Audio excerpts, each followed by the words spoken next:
what we wanted to, we wanted to talk about our favorite exercises. Obviously, we're not Ronnie Coleman or something like that with massive backs, but at the end of the day, I think we both have strong backs, good lifts as a result.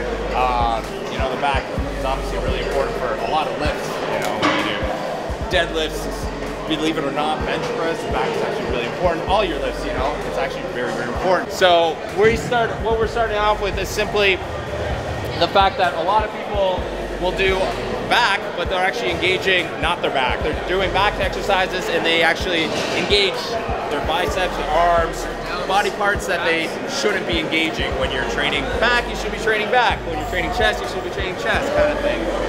So what we're gonna start off with is seated row, and we need a volunteer. There you go. It's you're a strong dude probably, but we'll keep it light. Okay, yeah, so definitely keeping the chest up. When you come back, the important thing for me is try to think about pulling your elbows together behind you. Like, you can't obviously do that, right? Think about touching them together, because that's gonna pull your scapula together, and that's what's gonna engage your gap. So another tip that I think is super important is, instead of just pulling your elbows back, also try to think about pulling your elbows down as you come back. You know what I mean? So down through the ground. If somebody's doing a dumbbell row, what does it look like? It's kind of bent over. Anyone want to demonstrate? It basically bends. Does it look like this? Yeah. Just like that? Which is wrong. Oh. No, I'm setting you up. So, yeah, I'm setting you up because that's a common mistake, because people just think that, you know, you're leaning over and you're just pulling it up. That's what everyone does at the gym. 90% of people. And what they don't know is when you're actually doing that, you're actually just pulling up with your shoulder. You're actually not really engaging your back as a result. So the proper technique is actually pulling the weight back. Rather than pulling up, you're pulling the weight back towards your hips. So as a result, you're actually going to be hitting your actual lat here instead. So you're pulling with your lat. You're pulling with your lat instead of your arm. So that's a big mistake that we see in the gym, and you'll feel a huge, huge difference. It's hard. I think we need a dumbbell here. So I would swing it back even more. So you're starting here, we're moving back.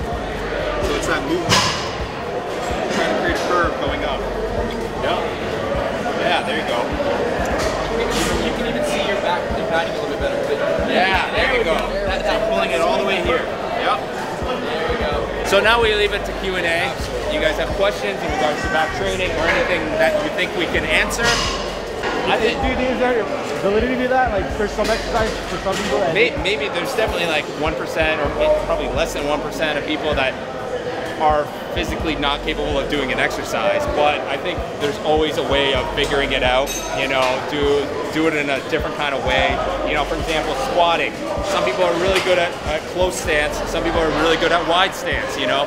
That can be dependent on your body structure. The taller you are, personally I go really wide because I'm tall and it's just easier for me.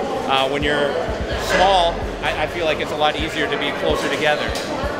Everyone's going to have a different form for everything. We all have different lengths and different bodies. With T-rows, what you're saying, if you can't get a lot of engagement, it's probably having the bar in front of you, you know, and you need to step forward so that it's lower on your body. Because just like anything that you're doing with lats, you know, you're doing seated cable row, you're doing a dumbbell row, you're trying to row it to your hips essentially. Yeah. And so if you're T-bar rowing up here, you're essentially just doing a weird rear delt exercise. Yeah. You know what I mean? So you gotta step on that and find where you can hit your lats. I'd say even a good thing to do is not use any weight and figure out how to flex your lats. Then put the weight on once you know, oh, that angle hits it well for me. Yeah. You know what I mean? Yeah. Definitely don't load up that weight until you get your form right. Also a big mistake where people think, oh yeah, I need to put 6 plates on the T-bar, you know? You don't feel confident going under the bar, don't do it. Don't hit it. Don't hit that shit. You're not comfortable with it. Yeah, if you're not comfortable, don't do it. Leave it alone. Leave it alone, you know? You can smell from a mile away. All right.